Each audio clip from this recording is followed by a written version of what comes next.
For a long time, Amazon held this untouchable position in the world of online shopping. Not only was it the one-stop shop for just about every possible thing you could think of, but they pretty well always had the best prices too. Combine this with basically inventing the concept of 2-day shipping and an insane return policy that you could use without even having to leave your house, and it makes sense why they became the biggest retail on planet Earth behind Walmart. But then a new player entered the ring in 2022 that wasn't able to compete on selection or on delivery times or on quality of the goods, but beat Amazon on one key marker that would forever change the world of online shopping: price. In the short 3 years since Temu's launch, we have seen Amazon shifting and changing their business practices to retain their position and to compete for this new demand. And the results have not been pretty. This is the enshittification of Amazon.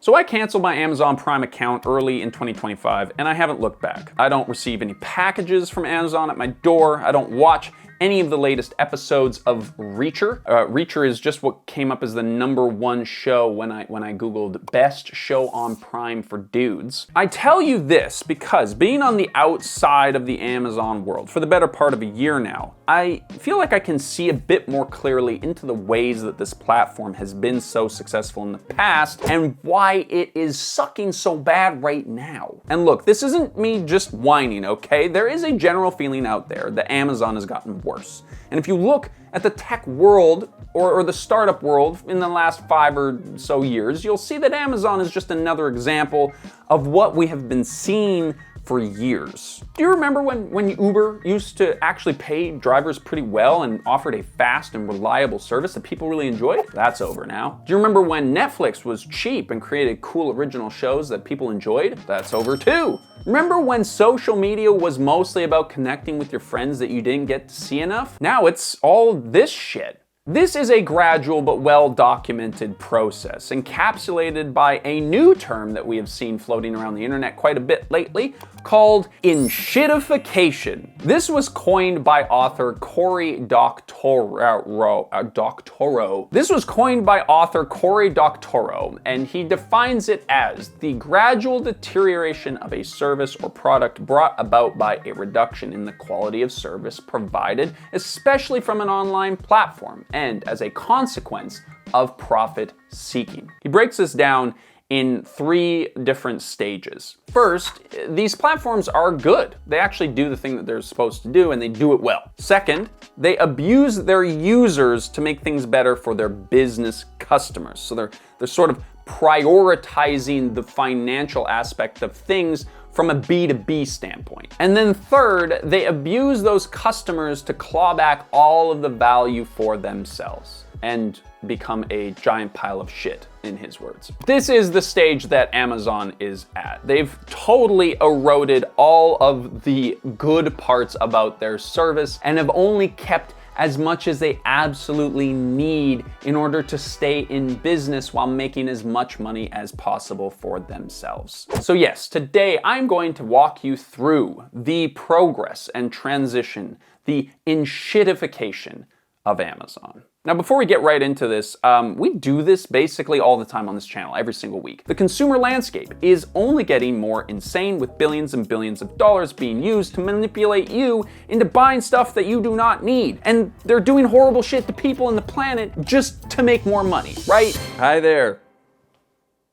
Now, if you are tired of giving your hard-earned cash to these giant corporations, have you considered giving your cash to a small YouTube channel? Well, right now on our website, we are selling a batch of cards and stickers that you can pick up to help support this channel around the holiday season. Now, the cards are cute and funny. The stickers are too, but the reason why you're buying these is to support a 3-person team who pumps out a video every single week that has been researched and well edited.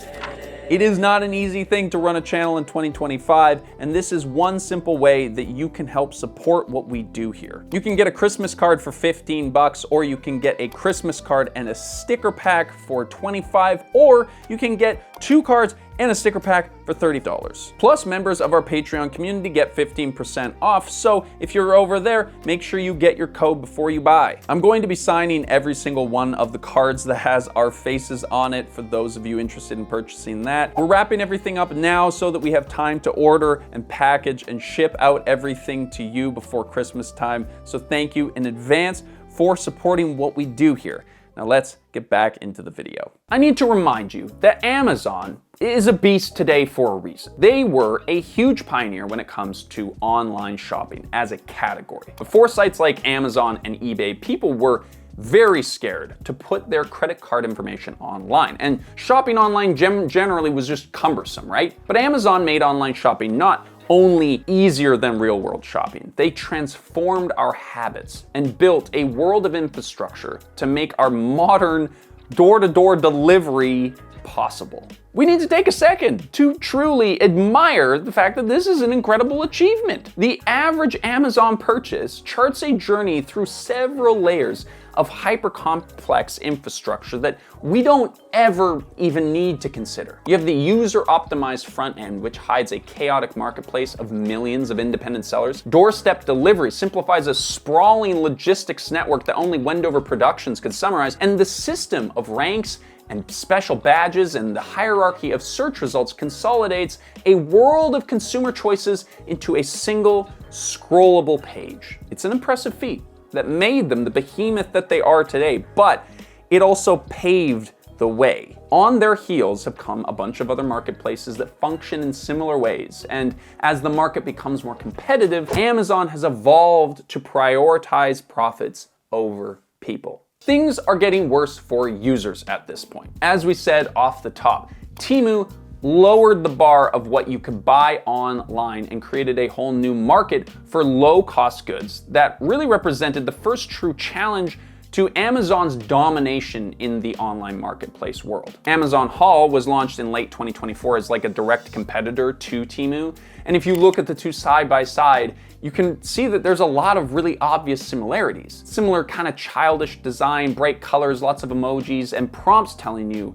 that the amazing deals that you're seeing on the website right now is somehow very unique to this moment, and you better buy right now, you know? But as this Fast Company article puts it, they kind of didn't go far enough to beat Temu at their own game. Compared to Temu's hyperactive dopamine machine, Amazon Haul is a day at the spa, or okay, maybe one of those 10-minute back rub joints at the airport. Perhaps this is because Amazon has a bit more regulatory responsibility than its Chinese competitor, or maybe it's because they've decided that being the slightly less crazy compulsive buying app is a strategy that could work for them. Regardless of what they were thinking, it doesn't seem to be working that well. And you can tell because if you search for Amazon Haul on YouTube, there isn't really anything about shopping on the actual site. I mean, maybe this is in part because people are making videos about their Amazon hauls, which are all from products on Amazon, not Amazon Haul, but you get what I'm saying. In contrast, if you search Temu on YouTube or whatever, you'll find millions of videos talking about all of the crazy stuff that they bought on Temu. But there is another layer to this, because Temu has done something to our consumer society that we are only just starting to kind of understand now.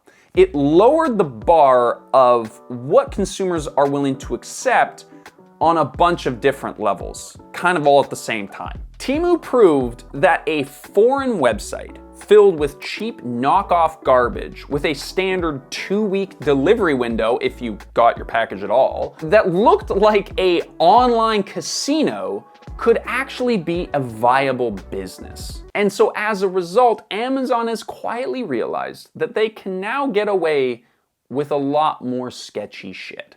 So there are 2 Mr. Who's Boss videos that I think you should watch in your own time because they are really well done. One about the weird world of Amazon reviews, and another about the rise of Amazon Basics and the manipulative ways that Amazon uses their role as a platform to make their own products more successful than their competitors. These 2 videos basically capture the shift that we're seeing with Amazon over the last 2 to 3 years to blatantly use their position as the marketplace to rig the game in their favor. The fake reviews thing has actually been around for quite a while, but it was really the tip of the iceberg here. If you don't know anything about this, turns out you can just pay for reviews through a third-party website, or you can go to Facebook groups to get them there.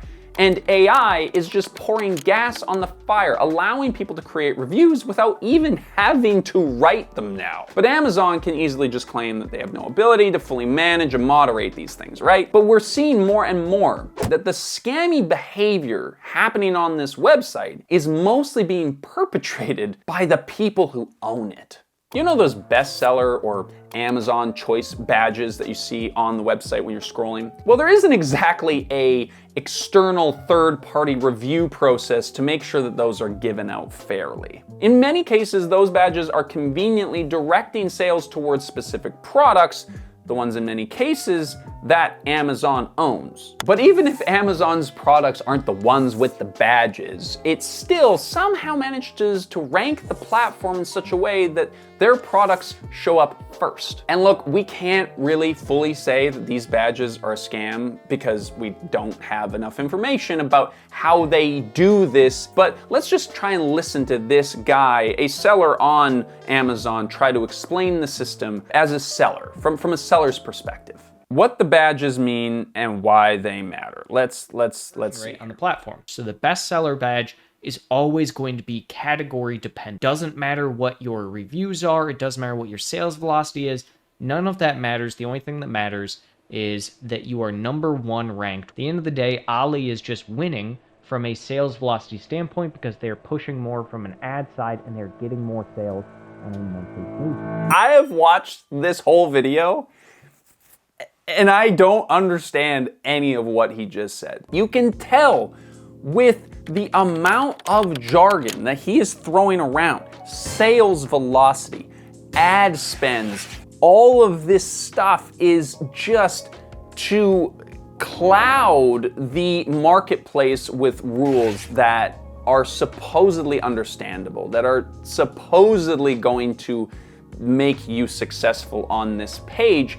But as he sneakily mentions there, a lot of this doesn't actually matter unless you're just selling a ton of crap.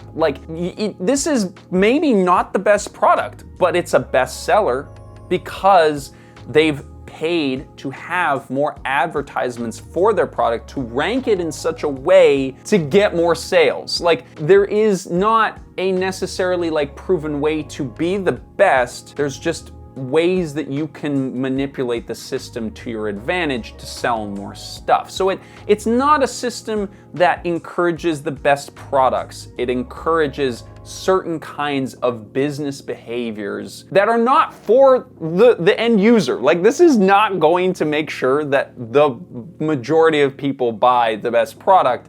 It's just there to create an environment where sellers have to compete with each other to make money. It honestly feels like he's trying to explain a really elaborate board game, and I've just smoked a huge joint. It makes so little sense to me. And what I think we now are starting to understand is that this is on purpose. Amazon has created this elaborate and ever-changing platform that sellers are constantly trying to hack and manipulate to their advantage based on sales volumes and reviews, etc., because that makes more money for Amazon. Just like we talked about in our TikTok shop video, there is a whole world online of people who make their living selling courses, talking to other people about how to make money selling stuff on Amazon and TikTok Shop. That's what this guy is doing. His whole account's called My Amazon Guy. But the reality is that the only person who is going to get ahead in this kind of game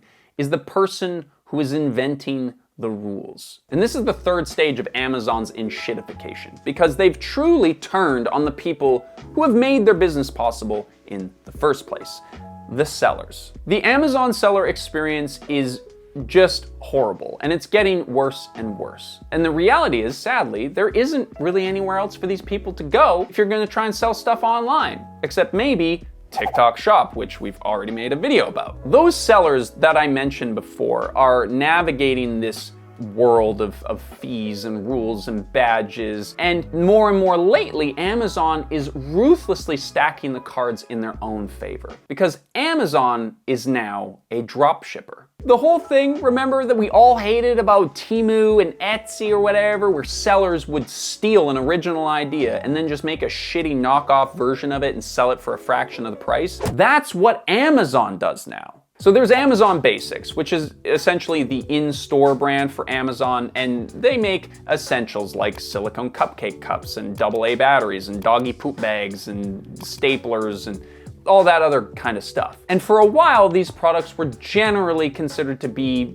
decent quality competitors to the brands that already were listed on their website, but things have gotten a lot darker.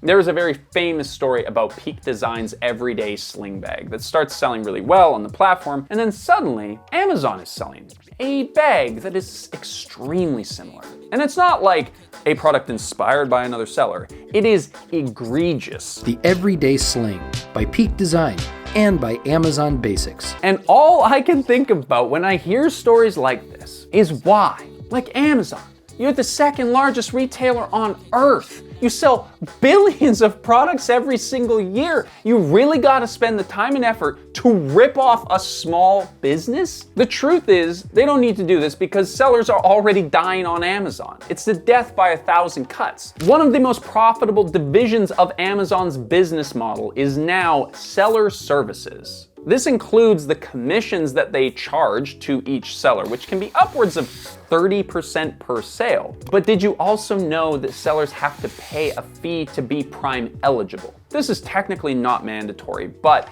it would make your products incredibly hard to find on the platform if you weren't. And so you're effectively forced to pay for Amazon's fulfillment services, even though there may be better or cheaper options available in the marketplace. And all of this is possible because Amazon has a monopoly on the market. There is nowhere else for these sellers to go. And so today, it seems like you just hear more and more about how Amazon is doing something shady to make themselves even more money. They recently got caught taking advantage of consumers, very surprising, and actually had to pay a settlement of $2.5 billion as a result. We will remind you though that $2.5 billion for Amazon is like basically no money. And I have a twofold prediction. I predict that we are going to see more and more aggressive, exploitative market practices like this from everyone on the internet. Like the internet as a whole is going to become even harder for people to sell their own products, to market themselves as businesses and companies and individuals. I mean, we feel it as a YouTube channel. We're trying to support ourselves on YouTube, and we're not even trying to sell, metabolism boosting gummy rings. My prediction is that we are going to see a resurgence of farmers market style entrepreneurialism. I think people are going to go back to the basics. The gold rush of online marketplaces is over. People are getting exhausted with online shopping, where the only way to sell anything is to make it as cheaply as humanly possible. And I think this is already kind of proven to be true. Like there's a lot of people who say, don't order on Uber Eats, don't buy on Amazon. You'll actually get a discount by calling in your order or by going to the shop to buy it in person. And from a consumer standpoint, I think that we are all longing for the realness. We want to meet the person who made the thing. We want to talk to the person who is helping us with our purchase decision. Like there is this illusion of convenience with buying stuff online, but we ignore the convenience of buying something from a store. Like when I go into a business to buy a pump for my fish pond, the person in the pet store is going to be way more knowledgeable than I am. I would have to do tons of Googling and researching